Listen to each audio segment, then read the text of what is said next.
Happy Monday. It's week 4 in English 110, and we're going to be getting into some heavier duty academic writing this week. So let's go ahead and take a look at what's happening and give you some previews of the assignments. Most importantly, I really want to remind everybody that you have help. You have access to me pretty much anytime by email. On Tuesday evenings at 7, I am in the English 110 drop-in hours, live on Teams. I have office hours pretty much all evening on Tuesday, but that's when you would find me in the official post drop-in hours using the link over on the left-hand column in the Blackboard. And of course we can set up times other times, but it's that's when I'm like live and on the computer. So in addition to asking me questions, getting help directly from me, you have access to posts tools, including the Tutor Me system and Academic Writer. Over on the left-hand column, there's a whole help section with the information for APA, Tutor Me, and then Grammarly and Academic Writer. Please make use of those resources. They are your tuition dollars pay for those. So they're free to you, but I mean, you are also paying for them. So make use of the things that are available to you. So let's take a look at this unit. We're in unit 4. And like I said, we're going to be writing an important writing assignment this week that's going to help continue to prepare you for your argument essay, which is the major assignment that's due in week 7.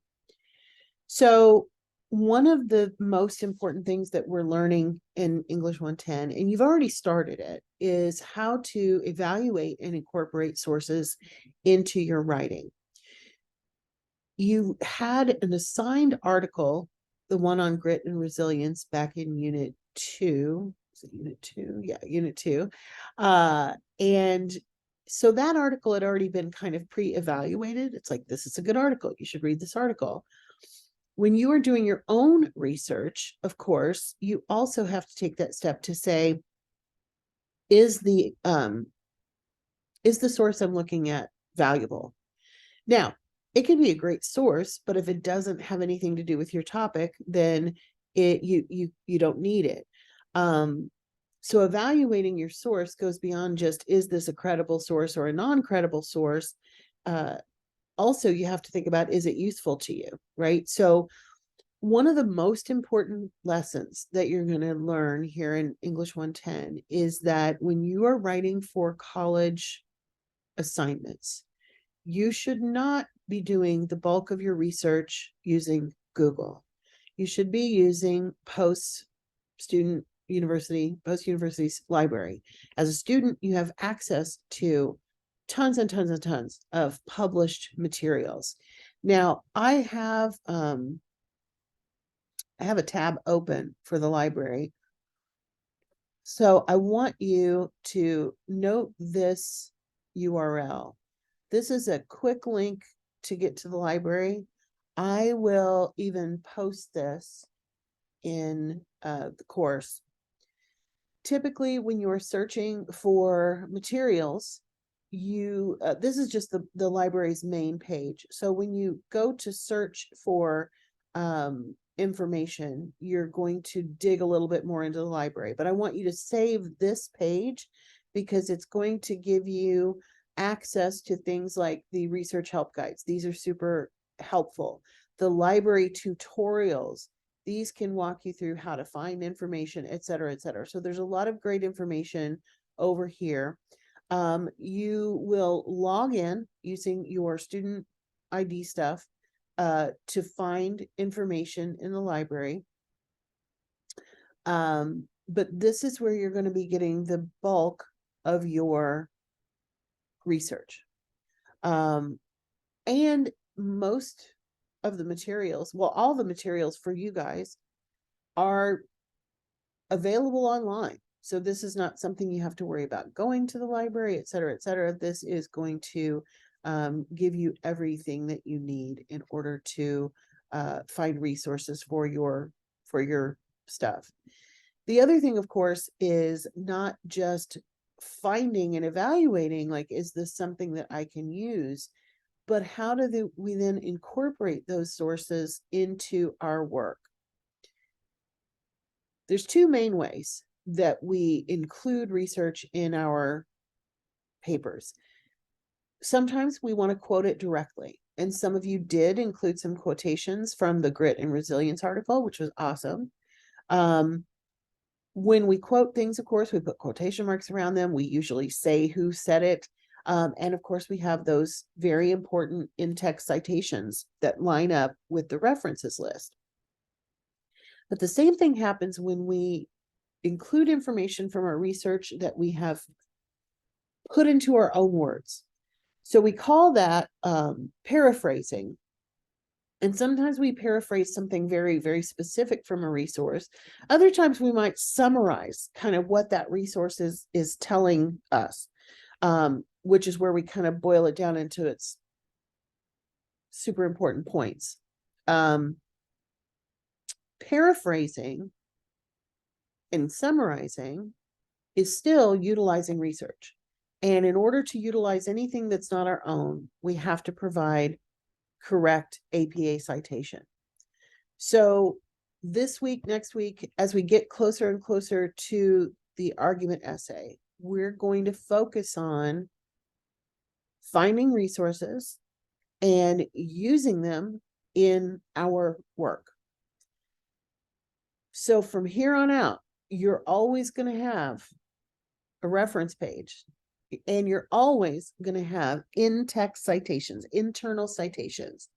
Those are the little things in the parentheses, right? And so we as academic writers have to communicate where we get our information from using those tools.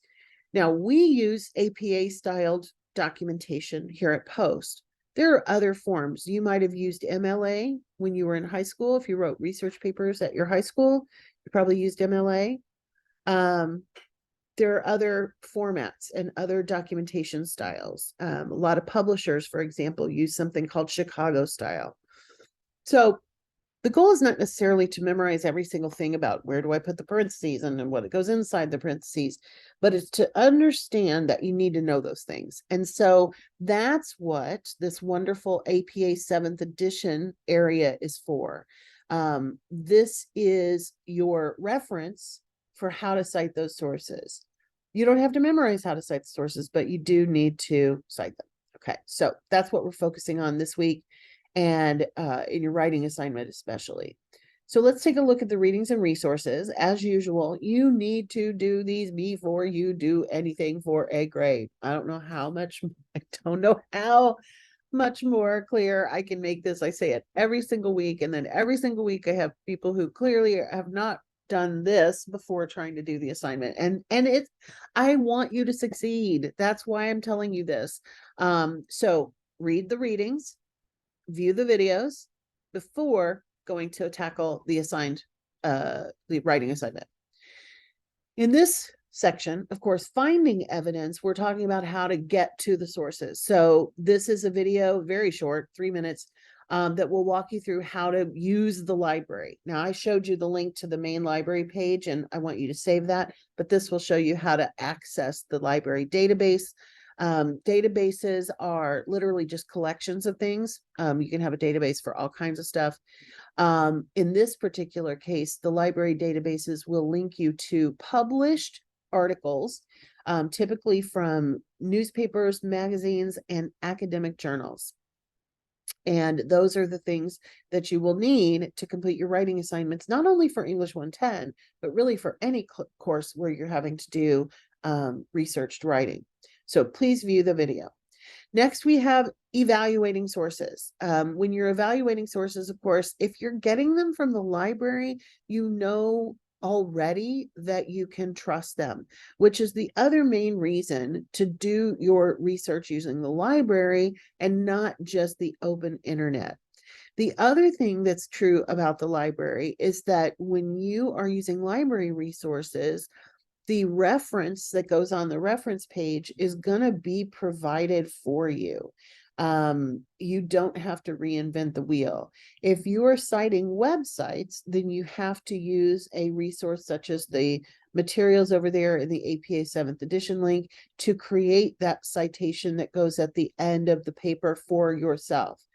It's very important that you create those references pages before writing your paragraph or essay, because what goes inside the in-text citations has to coordinate with that references page. So there's an activity here about creating your references pages that you should do before you tackle the assignments. All right, so what are your assignments this week? Of course, there's two. The discussion board is kind of a fun one. Select a product that is interesting to you. Write one paragraph about the pluses or the pros of using that product, and one paragraph about the con side of the product. You can pick any product, doesn't matter. And it can be a very specific product, like a particular brand. It could be a more general thing like the ones listed here. Water bottles. I remember when this one was first on this list, one of my students was like, what on earth would I write about a water bottle?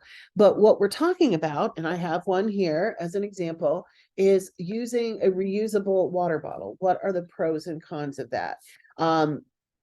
On the plus side, you are not putting plastic in a landfill, right? That's probably the biggest pro.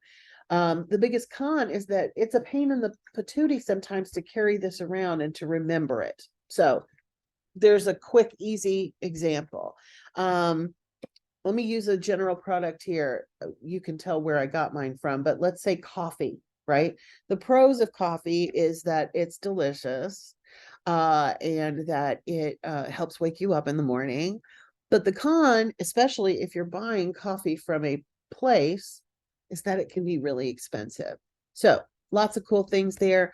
Water bottle, self-driving cars, jelly beans. I love that one. Nobody ever chooses that, but it would be kind of interesting. I don't know what the con of a jelly, well, I guess the con of a jelly bean is the calories. Video games. I think with video games, you can do it generally, but I think it may be even more fun to focus in on a specific kind of video game or a game system. Ebooks. This is one I have a debate about with one of my friends all the time. I love to read on my phone. She hates ebooks of any kind and only wants to read books that are in print form. So I get her argument, but like we clash about that all the time. So anyway, make it fun. This should be fun. So you'll have two fully developed paragraphs, one about pros, one about cons. In your responses to others, because of course you should post yours by Wednesday, and then you have the rest of the week to respond to others. Review your peers' product responses and or review your own product to determine if you would actually use it. Did any of the pros and cons highlight or persuade you to use or try the product? So kind of respond to theirs. Unit 4's assignment, of course, like I said, excuse me, we are getting ready for the argument essay. So this is the week that you're going to basically choose your topic for the argument essay. And there are only 3 topics to choose from. You have to choose one of these. Cell phone use in the classroom, sports gender pay gap, and childhood obesity. So you're going to write 2 paragraphs. You're going to have a cover page, then you're going to have 2 paragraphs. In each paragraph, you have to use research. So it can be from the same source. You only have to find one source for this week, but you can find more than that if you want to. You can do more research if you want to. Whatever you use, it should be an academic and reliable source. So it needs to come from the library. You're going to have that source or sources listed on the reference page. You're going to have full APA citations on your reference page. And then you're going to have 2 paragraphs One of them is going to include a direct quote with an in-text citation, and the other is going to use the source but paraphrase it. Now, you can do a pro and con if you want to, or you can do two reasons to support your own idea about this. So let me start with cell phone use in the classroom. As an educator who used to teach in person, I hated when students would be on their cell phones during class. I've kind of changed a little bit because I've found ways to use cell phones in the classroom for the students. So let's say I want to do my pre-write, and I have clearly both sides. Like, I can talk about why cell phones are distracting for the learners and should be banned from the classroom. I also think that cell phones can be useful for learning. So that's where I would probably focus my two paragraphs. With pay gaps, this particular one deals with sports. I always have a problem with pay gaps because, of course, I'm a woman, so I want to get paid as much as anybody else. But so let's say that I believe that we should do something as a society to ensure that there is less of a giant gap between professional male sports figures and professional female sports figures. So if that's my argument, I'm going to take that side, then I could choose to write both of these paragraphs about reasons why that's true. So one of them would be, let's say female athletes have to work just as hard to get into the professional arena as males, therefore they should make as much money. Okay. Female sports that are geared towards females may not have as big of an audience, but that doesn't take away from the talent of the athletes. Therefore, they should be paid the same. Okay, so both of those paragraphs would be on the same side. It could do two opposite sides. So you can choose whether to write both that will essentially be part of your argument on your side, or one that's on your side and one that shows the quote unquote opposite side.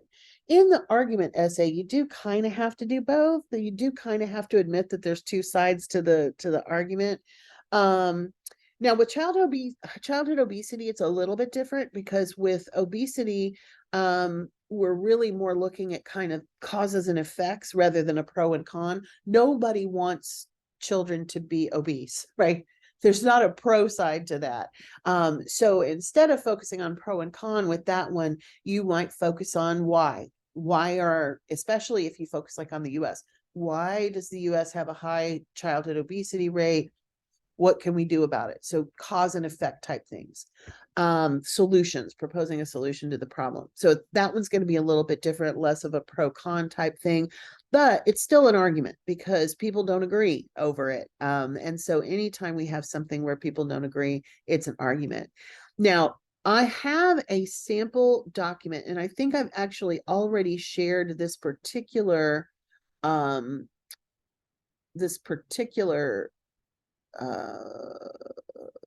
document with you guys. Oh, I still need both of those. Let's see here. I can't find my document. I think it's behind here.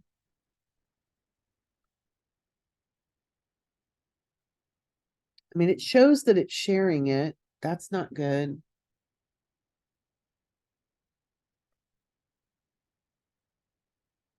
At any rate, I think you guys have seen it before.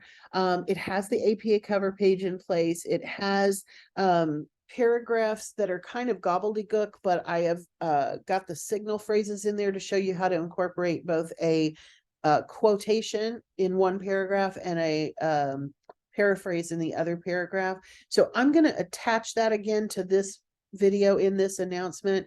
I can't for some reason, I can't get it to come up where I can talk about it with you, and I don't really know why. I don't know what's going on with my computer today.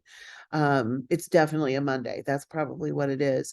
But anyway, you will have access to that. That will help you get it set up.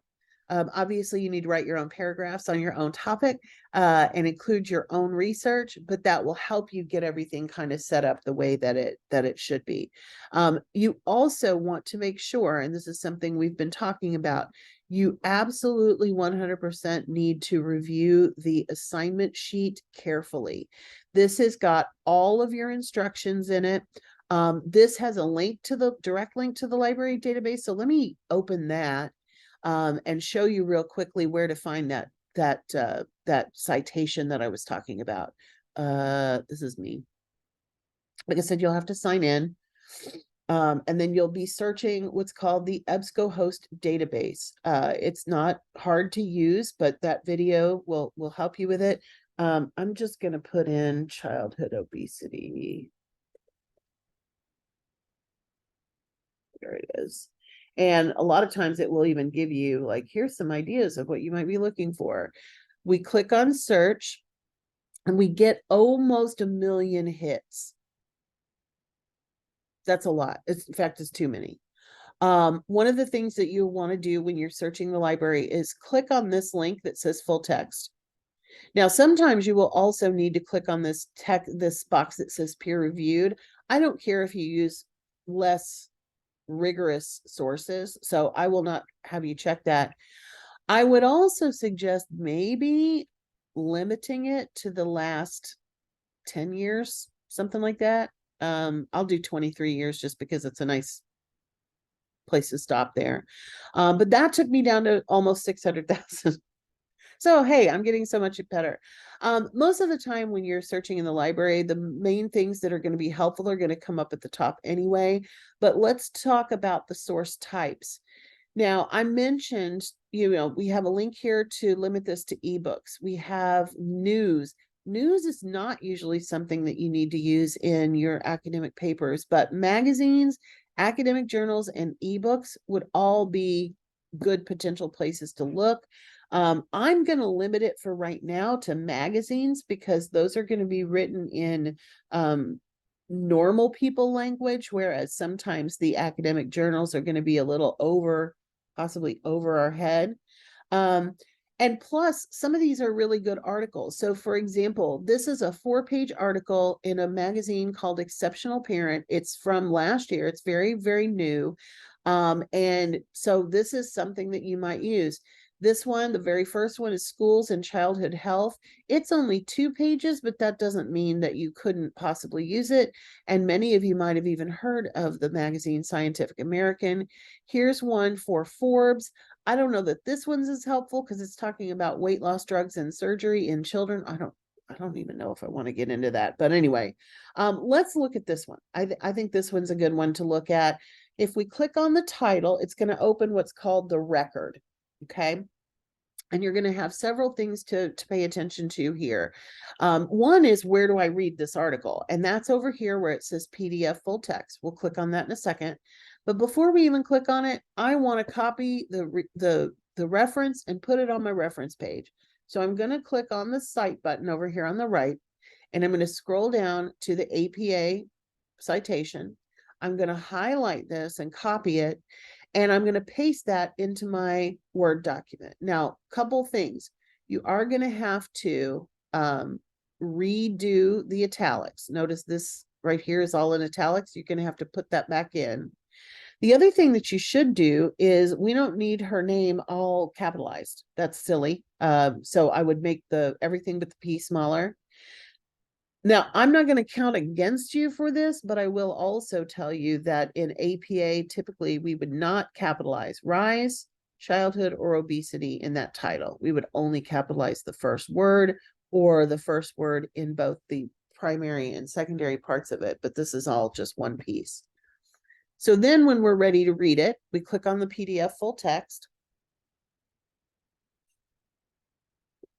And it's going to show us, this is actually what it would have looked like in the magazine.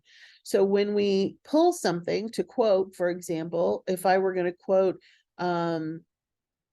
This includes suggestions on home environment that have a significant tips. Here we go. In this article, you'll find tips on how to monitor your child's weight. Blah, blah, blah. If I were going to quote that sentence, then I need to know what goes in that reference, the author's last name. And then I also am able to say conclusively that that quote comes from page 26. So I'm going to include that in my in-text citation. When I'm paraphrasing something, I'm putting it in my own words. Let's say I wanted to talk about equally detrimental in criticizing a child's weight is criticizing a child's weight, body shape, and food choices. So I might say something like, according to Pitaway, telling a child they're obese doesn't do any good. So I've put that thought in my own words, but I'm still citing Pitaway. And in my in-text citation, I'm going to have 2022 and page 29, because that's where that information came from. This is practice. Nobody expects you to be perfect at it, but I want you to do your absolute best with citing those sources on this one, because if that's where we're going, right? We're learning how to do it. Again, look at the sample that I gave you. That will be very helpful. And if you have questions about the citations or the library or anything else, use the Ask the Instructor discussion board, because we that way I can answer it and everybody can see the answers at one time. So let's plan on using that this week for questions about the research and how to paraphrase and all those fun things. And I look forward to reading them. You'll be getting feedback on your discussion boards from this week, sometime between now and Wednesday. And of course, you had a knowledge check in Unit 3 rather than a paper. So you already have your grades on those. And if you have any questions, make sure you shoot me an email and I'll be available. All right, everybody, take care. Have a great week. And if I don't talk to you between now and then, I will see you next Monday.